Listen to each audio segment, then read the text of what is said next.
एक बड़ी पुरानी कहावत है, कहते हैं काल करे सो आज कर, आज करे सो अब, पल में परलय होएगी, बहुरी करेगा कब। अब अचानक से समस्या ये आ गई है कि अफगानिस्तान के साथ युद्ध चल रहा है पाकिस्तान का। वो तो ठीक है, बड़ी जोर आजमाइश हो रही थी और कहा जा रहा था कि हम तो अफगानिस्तान को दमादम मस्त कलंदर कर देंगे, और ये बात खुद रक्षा मंत्री ने कहा है। पर अब उनके राष्ट्रपति भारत से बातचीत करने की गुहार क्यों लगा रहे हैं और क्यों कह रहे हैं कि भारत हम पर हमला कर सकता है, युद्ध की तैयारी कर रहा है भारत। और इन सब के बीच में भारत के रक्षा मंत्री ने भी एक बयान दे दिया है जो इनके लिए सबसे बड़ी मुसीबत लेकर आ रही है। जियोपॉलिटिक्स में बहुत कुछ चल रहा है, हमेशा की तरह जानने को मिलेगा वर्ल्ड मिरर के इस एपिसोड में बहुत कुछ। अफगानिस्तान और पाकिस्तान के बीच सीमा पार झड़पें चल ही रही है, अभी तक बंद नहीं हुई है।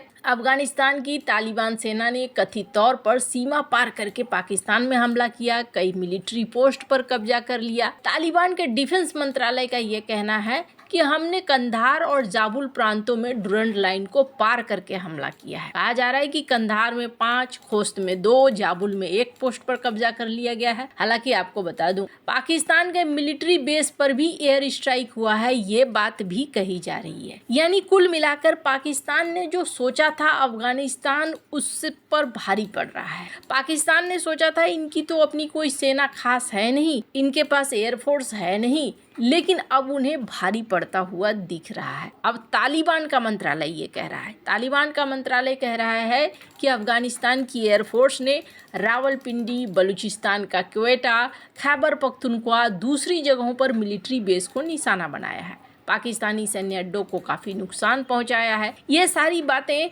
कही जा रही है अफगानिस्तान की तरफ से। जाहिर तौर पर पाकिस्तान की तरफ से जल्दी पुष्टि तो नहीं होगी, लेकिन पाकिस्तान की बातों से अब छलकना शुरू हो गया है। सबसे पहले ये कहा गया कि क्या पाकिस्तान का अगला नंबर हो सकता है, क्योंकि अगर आप याद करें, पीट हेगसेथ जो अमेरिकी रक्षा मंत्री हैं, उन्होंने ईरान को लेकर कहा कि ईरान के पास न्यूक्लियर बम नहीं हो सकते हैं। अगर ईरान के पास नहीं हो सकते हैं तो फिर पाकिस्तान के पास कैसे हो सकते हैं। खैर, अब बहुत सारे लोग ये भी कह रहे हैं कि अगर ईरान के साथ ऐसा कुछ हो सकता है तो कल को पाकिस्तान के साथ भी हो सकता है। अब इस पर जब अल जजीरा ने पूछ ही डाला इनके जो प्रवक्ता हैं आर्मी के, उनसे, तो उन्होंने क्या उत्तर दिया, उन्होंने वही रटा रटाया कहा है, इस वीडियो में सुनिए।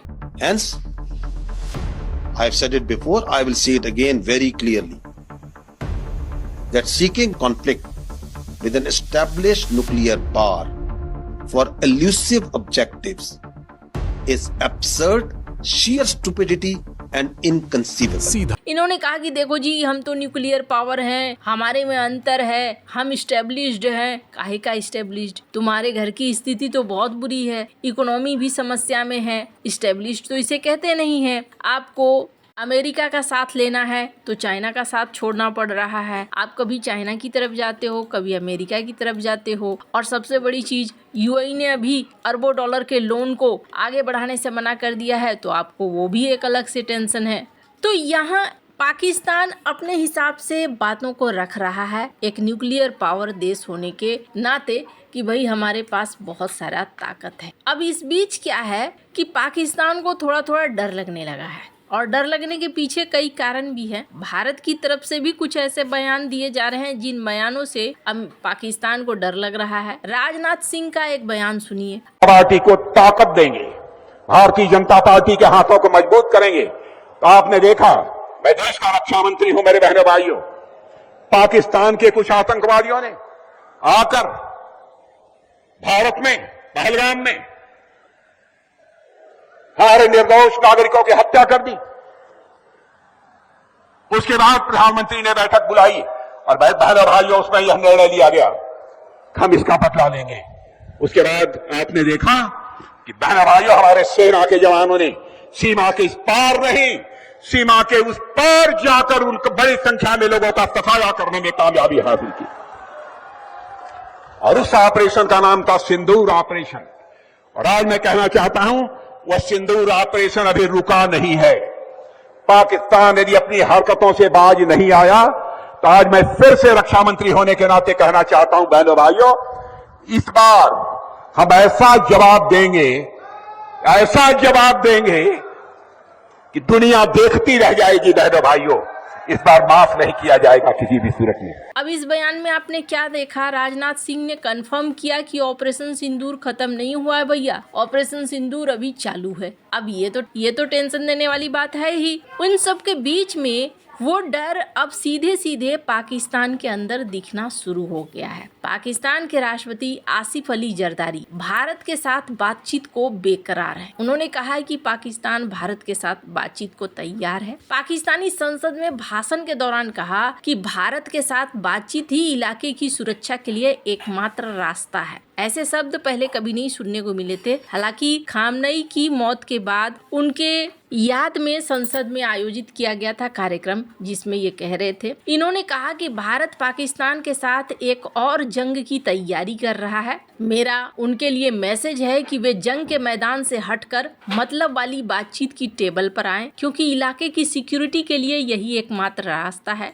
इंडिया के लीडर्स का कहना है कि वो एक और जंग की तैयारी कर रहे हैं। इलाके के शांति के लाइफ लॉन्ग सपोर्टर के तौर पर मैं इसकी सलाह नहीं दूंगा। बतौर राष्ट्रपति जरदारी 9वीं बार नेशनल असेंबली के सत्र को संबोधित करने पहुंचे थे। शांति का राग अलापते हुए राष्ट्रपति आसिफ अली जरदारी ने सोमवार को युद्ध को आखिरी रास्ता बताते हुए भारत को आंखें भी दिखाने की कोशिश की। अपनी झूठी तारीफ करते हुए आगे कहा कि पाकिस्तान ने पहले ही भारत और अफगानिस्तान दोनों को अपनी काबिलियत का बस एक छोटा सा हिस्सा दिखाया है। इसके साथ ही जरदारी ने पाकिस्तान के परमाणु शक्ति होने का एहसास कराते हुए गीदड़ भभकी दी।